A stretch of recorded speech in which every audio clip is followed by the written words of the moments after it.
Je m'interroge ce jour sur la question de la création de 1380 entreprises par les diplômés de l'enseignement supérieur en moins de 5 ans dans ce pays. Déclaration faite par le ministre de l'Enseignement supérieur à l'Assemblée nationale. Comment comprendre cette sortie du ministre de l'Enseignement supérieur qui atteste que 1380 entreprises ont été créées par les diplômés de l'enseignement supérieur en moins de 5 ans?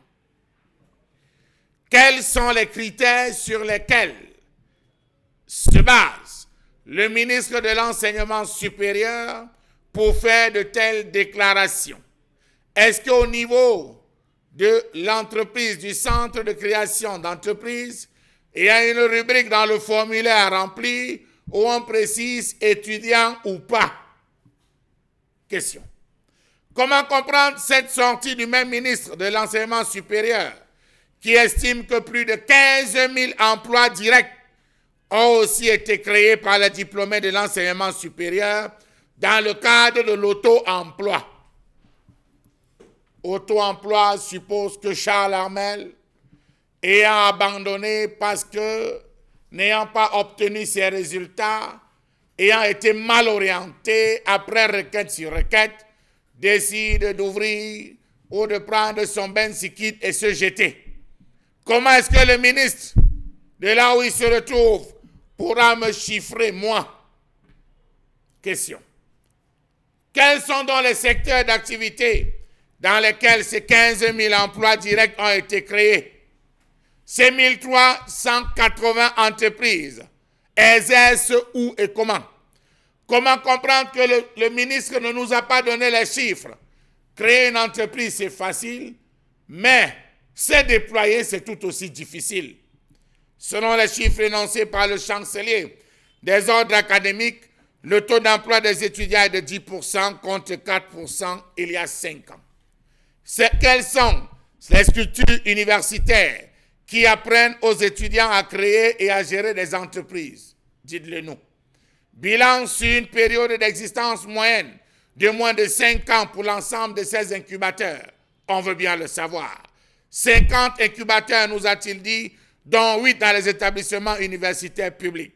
750 projets incubés, soit une moyenne de 15 projets par incubateur. 1380 micro, petites et moyennes entreprises créées par les diplômés de l'enseignement supérieur. Plus de 15 000 emplois directs créés par les diplômés de l'enseignement supérieur dans le cadre de l'auto-emploi. Il a parlé de l'ingénierie polytechnique, 98%. Mathématiques, physique, sciences naturelles, chimie et sciences de la vie, 59,8%. Agronomie et sciences de l'environnement, 77,3%. Ingénierie économique des affaires, 79,12%. Droit, sciences politiques et fiscalité, 65,60%. Médecine et sciences biomédicales, 97%. Ingénierie culturelle, touristique et sportive, 59,79%. Génie électrique, 92,9%. Commerce, 85%. Administration, aménagement, ressources humaines, 91%. TIC et informatique, 84%. Génie industriel, 90,9%. Banque, finance et assurance, 83,1%. Logistique et transport, 88%. Lettres, langues, sciences humaines, 58,6%. Comptabilité, 88,1%. Économie et gestion, 75,5%. Voilà ce qu'a dit le ministre. Dans toutes ces filières, on a eu 1380 entreprises créées en 5 ans avec 15 000 emplois directs. Franchement, monsieur le ministre, dans transport, logistique et transport, on peut créer quoi? De quoi parle-t-il lorsqu'on sait que la jeunesse camerounaise vit dans un état de précarité avancée? Elle peine à se trouver une identité et des repères. Elle est désemparée, désorientée à la limite désargentée. Les étudiants dont parle le ministre ne sont pas éduqués au développement des énergies de l'homme, des grands rêves, de l'homme créateur, de l'homme organisateur, qu'elle se délite dans la triple voie des catastrophes, à savoir la voie fétichiste, la voie magique et la voie ésotérique. Les étudiants aujourd'hui n'ont plus qu'une alternative, subir ou s'exiler dans un pays où ils peuvent retrouver la liberté, la dignité humaine qu'ils ont perdue dans leur propre pays où ils deviennent des étrangers. De quel type de création d'entreprise parle-t-on? Des jeunes qui veulent s'essayer au foléré, des jeunes qui veulent s'essayer à vendre le COSAM, des jeunes qui veulent s'essayer au dépannage. C'est de ce type d'entreprise, des entreprises qui ne sont pas subventionnées. Le dit devant l'Assemblée nationale et les parlementaires, c'est un mensonge. Le 10 février 2015, le chef de l'État a invité les jeunes à éviter les chants trompeurs des oiseaux de mauvais augure, ces marchands d'illusions qui n'ont pour objet que la déstabilisation via les réseaux sociaux.